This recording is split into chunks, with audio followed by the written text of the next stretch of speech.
stade Amadou Ahidjo de Yaoundé. Mesdames, Messieurs, bonsoir. Bienvenue au 20h bilingue sur Equinox Télévision. Innocent Nazé, good evening.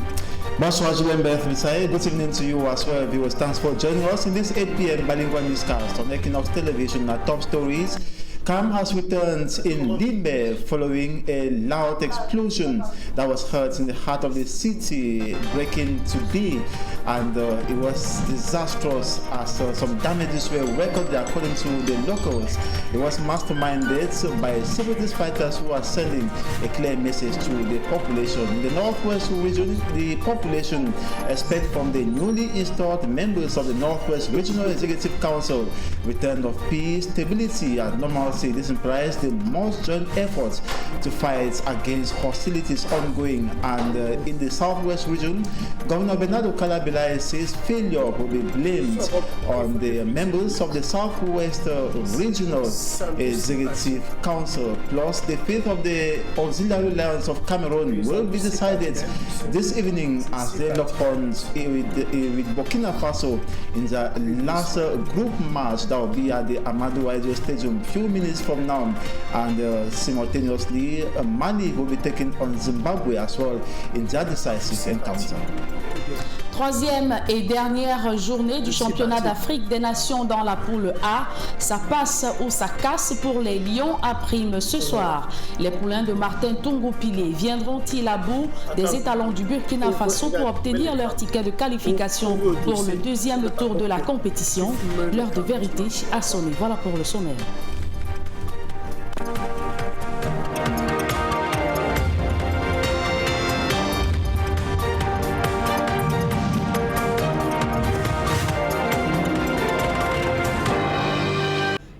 Bonsoir mesdames et messieurs et bienvenue au 20h bilingue sur Equinox Télévision. Actuellement sur le terrain du jeu et n'ayant pas pu obtenir de qualification après leurs deux sorties, le match des Lions à prime de ce soir contre le Burkina Faso cristallise toutes les attentions des supporters camerounais dans les rues et les ménages. Chacun y va selon son score ou son pronostic. Et quels sont les enjeux d'une telle rencontre? Un technicien de football, le coach Henri Manga, s'exprime dans ce reportage que signe AXRL. À quelques heures du match couperé entre le Cameroun et le Burkina Faso, le technicien de football Henri Manga attire l'attention sur quelques points forts de l'équipe burkinabé. Il faudrait savoir que l'entraîneur C12 Herbo va miser toujours sur ses joueurs compétitifs qui ont joué au moins une dizaine de matchs de championnat et de compétitions africaines interclubs, avec la contribution des attaquants comme Mohamed Lamine Ouattara, Isiaka Ouedraogo et autres joueurs de l'AS Olabel. Sur la base de l'offre de jeu des Burkinabés au cours des deux premières sorties, Henri Manga conseille de ne pas trop leur accorder de l'espace. La première chose à faire sera de ne pas laisser les espaces aux Burkinabés. S'ils jouent dans le même registre que les Maliens, jeu court, appel contre appel, pressing haut, contre-pressing parfois. Face au Burkina Faso donc, le Cameroun doit être plus efficace devant les buts afin de ne pas vendanger les occasions qu'il pourrait se créer. Jusqu'à présent, les Lions ont évolué avec une finition approximative. Les centres ne sont pas bien appliqués, les tirs ne sont pas toujours bien cadrés, la surface de réparation n'est pas suffisamment encadrée. Le positionnement des attaquants à l'intérieur de la surface de réparation laisse parfois à désirer. On ne voit pas les croisements, on ne voit pas les dédoublements. Pour venir à bout du Burkina Faso, explique Henri Manga, le Cameroun devra faire preuve de son légendaire fighting spirit. Les Lions doivent entrer dans ce match avec la conviction de le gagner. Rester très concentré, très prudent, surtout lors des phases de transition, que ce soit en attaque ou en défense. Avec 4 points dans le groupe A, le Cameroun a besoin d'un nul pour passer au second tour. Le Burkina Faso, pour sa part, avec 3 points, doit absolument gagner. Et pour être totalement complet sur cette actualité concernant le championnat d'Afrique des Nations, notons que le Mali joue également son match de compétition, son match de qualification en ce moment même au stade de Japoma de Douala contre le Zimbabwe. Et toujours en sport, c'était un réveil très difficile pour la grande famille du football au Cameroun. Le président de la Ligue régionale du football du littoral n'est plus. Emmanuel Loga est décédé aux premières heures de la matinée à l'hôpital La Quintini de Douala de suite de maladie. Il convient de rappeler que son décès survient quelques jours après celui d'Isaac Bassois, ancien footballeur, entraîneur, mais également membre à la FECAFOOT. Parlons d'autre chose à présent, élection des représentants du commandement traditionnel du département de la Menoie dans le conseil régional de l'Ouest. Elections Cameroun valide 2 listes de candidatures conduites respectivement par Sa Majesté Tidier Gabriel, chef traditionnel de 2e degré, et Sa Majesté Nietedem Albert, chef traditionnel de 2e degré. C'était au cours de la session de plein droit du conseil électoral tenue ce dimanche à Yaoundé. Les chefs traditionnels de la circonscription de la Menoie se rendront donc aux urnes le dimanche 4 avril 2021 en vue de l'élection de leurs représentants au conseil régional de l'Ouest. Il faut rappeler que les chefs traditionnels de ce département étaient les seuls à ne pas avoir choisi leurs représentants lors du scrutin du 6 décembre 2020 et pour cause, l'unique liste en compétition avait été disqualifiée par la chambre administrative de la Cour suprême au motif qu'elle ne respectait pas la composante, composante sociologique de la circonscription selon les dispositions de l'article 246 de la loi du 19 avril 2012 portant code électoral. Et sur ce, je vous invite à suivre en ce moment la réaction de Eno Abrahams Egbe. Il est le président du conseil électoral. Après examen des pièces des dossiers de candidature en vue de l'élection des représentants du commandement traditionnel du département de la Menoie au conseil régional de l'Ouest le 4 avril 2021, 2 listes de candidats ont été présentées par 2 chefs traditionnels de 2e degré. Les listes de candidats du commandement traditionnel du département de la Menoie remplissant les conditions fixées par la loi électorale ont été acceptées à l'unanimité des membres du conseil électoral et présentées ainsi qui suit. Liste conduite par Sa Majesté Tidier Gabriel, chef de 2e degré. Candidat Tidier Gabriel, Ngefak Placide et Foko Benjamin. Liste conduite par Sa Majesté Nietedem Albert, chef de 2e degré. Candidat Nietedem Albert, Momo Anatole Claude et Ilumba Atabon Georges. Et les populations du Nord-Ouest appellent les membres du conseil régional de cette région à résoudre impérativement la crise anglophone qui sévit depuis près de 4 ans dans cette partie du pays. Elles souhaitent également que la nouvelle équipe se penche sur les problèmes d'infrastructures routières, d'insécurité, mais également du chômage des jeunes. On voit tout cela dans ce reportage de Stellambou et Xavier Foka.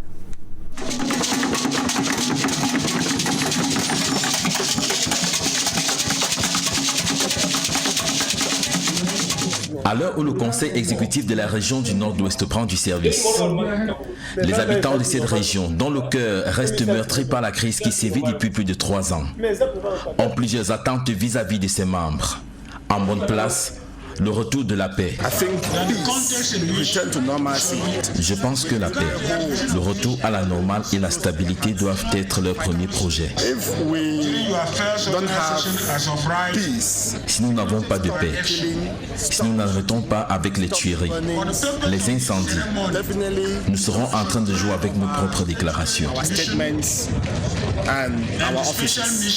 Les habitants du nord-ouest du pays évoque également les questions d'infrastructures routières et du chômage des jeunes. Je souhaite que ce conseil travaille pour créer des opportunités d'emploi pour les jeunes. J'attends également qu'il s'assure que les mauvaises routes qui relient les différents départements soient réhabilitées. Au cours de son discours, le président du dit conseil, le professeur Angwa Fortroa, a parlé également de la qualité de l'éducation et promet d'être à l'écoute de la population pour un travail plus efficient. C'est l'Assemblée du peuple.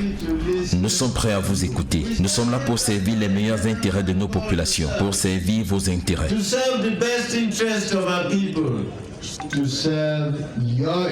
Le gouverneur du Nord-Ouest, Adolphe Lélé Lafrique, qui a présidé cette cérémonie d'installation, a prescrit la collaboration à toute la chaîne pour l'atteinte des objectifs escomptés.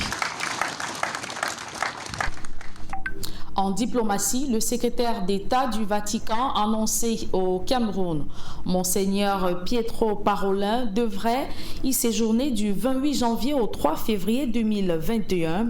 L'émissaire du Saint-Siège devrait remettre le pallium à Monseigneur Andrew Nkea Funya, nommé archevêque de Bamenda le 30 décembre 2019.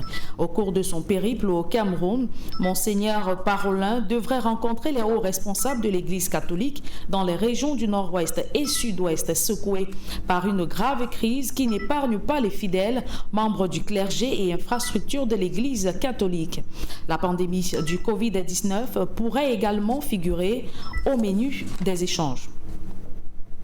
Évoquons à présent la difficile intégration des déplacés internes de la crise anglophone dans les localités d'accueil, au-delà des questions de santé, scolarisation et emploi, l'acquisition des terres pour améliorer les conditions de vie de cette couche vulnérable n'est pas du tout facile. Conséquence, ces déplacés internes vivent dans une promiscuité aiguë. Le constat est fait dans la région de l'Ouest par les avocats sans frontières humanitaires du Cameroun. D'autres précisions dans ce reportage de Leclerc Saken. Depuis 4 ans déjà, des milliers de Camerounais originaires des régions du nord-ouest et du sud-ouest qui furent les exactions entre les forces armées et les bandes sécessionnistes ont dû déguerpir de leurs villes et villages d'origine pour trouver refuge sous d'autres cieux où règne un minimum de tranquillité. La région de l'ouest, limitrophe à celle en crise, a connu un véritable boom démographique ces dernières années. Mais ces déplacés internes, pour la grande majorité, y vivent dans des conditions extrêmes. Tous les déplacés internes sont en train de souffrir beaucoup parce qu'il y a beaucoup qui n'ont même pas là où dormir, là où quoi manger, tout ça là. Et il y a les enfants qui n'arrivent même pas à aller à l'école. Donc tout ça là, ce sont les difficultés qui n'arrivent pas à se résoudre.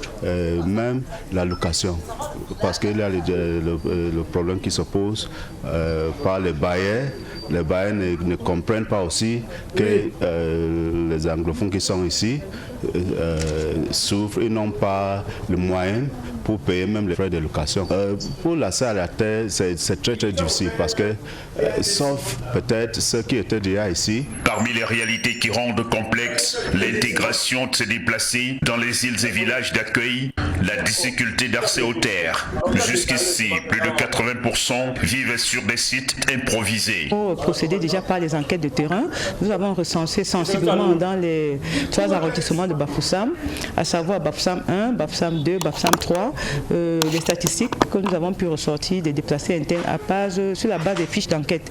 Et au ressorti de cette enquête, nous avons fait une séance de dépouillement et de validation du rapport d'enquête qui fait ressortir qu'aucun déplacé interne n'a eu accès à la terre dans la région. Et c'est regrettable. Nous avons aussi touché les autorités administratives qui ne sont vraiment pas impliquées, pas du tout. Par rapport aux victimes de la catastrophe de Ngouaché, qui ont été sensiblement et de manière spontanée pris en charge, les déplacés internes de la crise sécuritaire, malheureusement, ce n'est pas le cas avec eux. Fort de ce constat, les acteurs de la société civile s'engagent aux côtés des nécessités de la région de l'Ouest au fond de sensibiliser et de mener le plaidoyer pour la facilitation des procédures d'acquisition des titres fonciers en faveur de ce dernier. Le projet, lui, il va prendre les choses dans l'axe des déplacés internes pour s'interroger sur les lacunes de la loi foncière actuelle quant à ce qui est de la prise en charge des déplacés internes victimes non seulement des crises sécuritaires, mais aussi des catastrophes naturelles. Donc, c'est dans ce sens-là que nous avons monté le projet d'IPAT pour nous interroger et interroger les responsables locaux sur ce qui est mis en œuvre pour prendre en compte les difficultés de ces personnes déplacées internes relativement à l'accès à la terre. Une fois les terres acquises, la pratique des activités agricoles et autres métiers connexes permettra l'amélioration substantielle des conditions de se déplacer qui ont pour lot quotidien les problèmes de nutrition, de logement, des soins médicaux et de la scolarisation. C'est avec ce reportage de Leclerc Sakem que nous mettons un terme à la première partie de ce journal. La seconde est en langue anglaise avec vous. Merci Julien, une fois de plus, bonsoir à vous. And to you viewers, good evening once again. Thanks for staying with us. First in sports, the fate of the Auxiliary Lions of Cameroon will be decided this evening as at the end of their third and last Group A decisive encounter against Burkina Faso. That will be at the Amadou Ahidjo Stadium. This as a loss to Burkina Faso will see the Auxiliary Lions of Cameroon bounce out of the CHAN 2021 competition, while a win or draw will see them qualify for the next stage of the tournament. Today we decide who qualifies in Group A, as all four teams have chances of qualifying simultaneously. Mali will be taking on Zimbabwe. That will be at the Douala Japoma Stadium. Equally at 8 p.m., just few minutes to the start of the encounters. After second matches, none of the 16 teams have so far qualified for the next stage of the competition. And away from that, the population of Limbe say calm is gradually returning after a loud explosion was heard early today. And they say it was masterminded by separatist fighters who are sending a clear message to the population to be aware of the ghost town tomorrow, and equally to frustrate the CHAN 2021 that is ongoing in total serenity, with the military taking stock of the situation. Details with Davidson Maimo.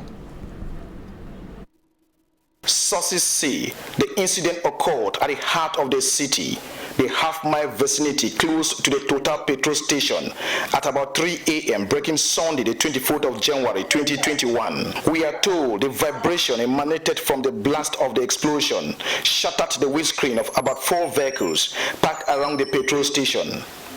Though no life lost, loaders of clandestine vehicles within the area say they are sure the intention of those who masterminded the act was not to harm anyone, given the time the explosion took place in an area usually crowded during the day. The bomb squad from Cameroon Elite Force, the Rapid Intervention Battalion with French acronym DB, and other related security agencies have visited the site, collected images from the petrol station security cameras and fragments from the blast for further investigations. No one or group of persons has claimed responsibility of the act. However, security within the city of Limbe has intensified, with the people going about their normal activities unperturbed. The population of the Northwest region say they expect from pioneer members of the Northwest Regional Executive Council return of peace, normalcy, and stability. This as they must contribute to fight against shootings, killings, abduction, as well as tortures, arson attacks, and other hostilities in Bamenda, or rather the entire Northwest region of the country. They were officially installed by Northwest Governor Adolphe Lafrique. Details will inform me, Armstrong Sander. As the Executive Bureau of the Northwest Regional Assembly takes oath of service, inhabitants of the region, hit by a close to 4-year armed conflict, say their major expectation is a return to normalcy in their darling Northwest region. I think peace, return to normalcy and stability is the first area, that is the first project which if they hold very close to their hearts and fight for it. If we don't have peace, stop the killing, stop the shooting, stop the burning, we will definitely just play over our statements and our offices. Apart from the desire to see peace reign once again in their region, the people say the Northwest region is faced with numerous infrastructural challenges, among which is a road network which should be tackled as a matter of priority by their regional executive. I want that these councillors to work hard and make sure that jobs opportunities are being created in Northwest region for the youth. And I also expect them to make sure that the battles that we have that leads to various divisions, they should be able to make sure that the public works fix those routes. Concerns well received by the Northwest Regional Council President, Professor Fu Angwafu, who asked all and sundry to join in building a great Northwest region. It is the assembly of the people. We are ready to listen to you. We stand here to acknowledge and answer the call to serve the best interest of our people, to serve your interest. Presiding out the event, the governor of the Northwest Region, Adolphe Lele Lafrique, called for maximum collaboration amongst the sons and daughters of the Northwest Region for better results. In the Southwest region, members of the Southwest Regional Executive Council say it is time for them to work effectively and efficiently in order to meet the wishes and expectations of the population. Meantime, Governor Bernardo Calabilai, who officially installed them into their functions, say failure to meet expectations of the populations will be blamed on them. Derek Jotto tells us more. After taking their oath of office, here they are for their installation before the Southwest people, those they are accountable to. And Elango Bakuma Zacchaeus, president of the Southwest Regional Council, revealed that the process of putting in place a regional council is now completed, and it is time for action.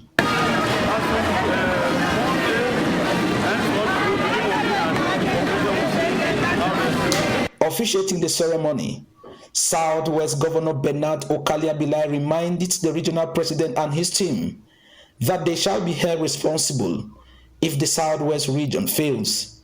You have been called upon to lead a region in collaboration with the state institutions. Consequently, the image and reputation of this institution, the Regional Council and the Regional Executive Council, will be a reflection of your patriotic commitment, determination and ability to guide the nation of this region towards realization and fulfillment of their dream aspirations. And call on the Southwest population to channel their preoccupations to this office rather than taking to the street or on the media for attention. No son or daughter of your region need to go down to the streets or resort to the social media or use the media as pressure group in order to express their preoccupations or receive attention. Similarly, no youth or inhabitant of this region needs to continue to remain in the bushes, resort to violence or endanger the lives of others to express any concerns. Defined as the last stage of the decentralization process and claiming that everything is now in place, the Southwest population is waiting for one thing: the change. Everyone along this corridor of power promise that it's coming. And they don't need to be told that expectations are high. The Southwest people, for instance, are expecting this Pioneer Regional Council team to first of all build the mind shattered by the war, to be positive, ready, and trust the infrastructural development they are bringing. In a week only, the second wave of the COVID-19 pandemic in Cameroon has claimed the lives of 7 persons and 1,607 cases recorded. The Minister of Public Health, Dr. Manauda Malachi, has reiterated the need for the population to scrupulously wear face masks in public places and equally adhere to sanitation measures put in place by the states. For details, this report compiled by Charles Ekume. Cameroon now counts 7 deaths and 1,607 new COVID-19 cases in a week. From the report of the Minister of Public Health, we have most of these cases in the littoral region, in the center, in the west, and the littoral is hosting most of those players. And so we are already at a risk situation. And reports are showing that some of the players have tested positive. When they were coming in, they tested negative. Now they are testing positive. So we are in a situation that we are at risk of having these many cases. Now, looking at the population and how they are reacting to COVID-19, if you go about Cameroon, you find out if you are wearing a mask, you are instead like the exception. People look at you as if you are not serious or something. So we see that the barrier measures are not being implemented. The second wave of the coronavirus has already killed 82,000 people, and the new variant of the virus is spreading from South Africa to other parts of the continent. The variant in UK, you have it in one African country, in Morocco already. The variant in South Africa, you have it in countries like Zambia, Botswana. Africa was not hit badly in the first wave of the virus. I would say that we let our guard down, and now we are facing this virus and it's coming out stronger. And because we are not ready in many ways, that's why I think it's hitting us this hard, and it's causing even more people to be dying more than they died in the first wave. Health officials in Cameroon have urged that citizens continue to respect preventive measures so as to contain the spread of the virus. And that report ends this 8 p.m. bilingual newscast on Equinox Television. Thanks so much for watching. Stay put, as coming up next is La Vérité en face on Equinox Television. Julien Berflissa, bonsoir. À demain. Je vous souhaite également une agréable soirée. Innocent Nazé, mesdames et messieurs, merci d'avoir suivi cette édition bilingue du journal. À suivre tout juste après, c'est votre programme dominical La Vérité en face, avec comme invité le professeur Messanga Nyamding, membre du comité central du RDPC. Bonne suite des programmes sur la meilleure des télévisions.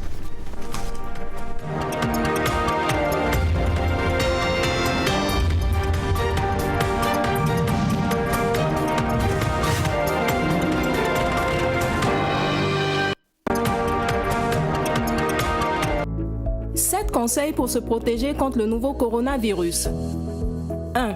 Lavez-vous régulièrement les mains à l'eau et au savon ou à l'aide d'un gel hydroalcoolique. 2. Vous ressentez l'envie de tousser ou d'éternuer? Faites-le dans un mouchoir ou dans le creux de votre coude, puis lavez-vous les mains. 3. Restez à au moins 1 mètre de distance des autres personnes, surtout si elles toussent, éternuent ou ont de la fièvre. 4. Évitez de vous toucher les yeux, le nez et la bouche. 5. Évitez tout contact direct avec des animaux vivants. Et si cela est impossible, veillez à vous laver les mains après le contact. 6. Ne mangez pas de produits animaux crus ou mal cuits et lavez-vous les mains, nettoyez les surfaces et les ustensiles après usage. 7. Si vous avez de la fièvre, de la toux ou des difficultés à respirer, consultez un médecin. If you suspect you may have a coronavirus infection, please call your healthcare provider in advance and let them know you are coming. This can help them be prepared.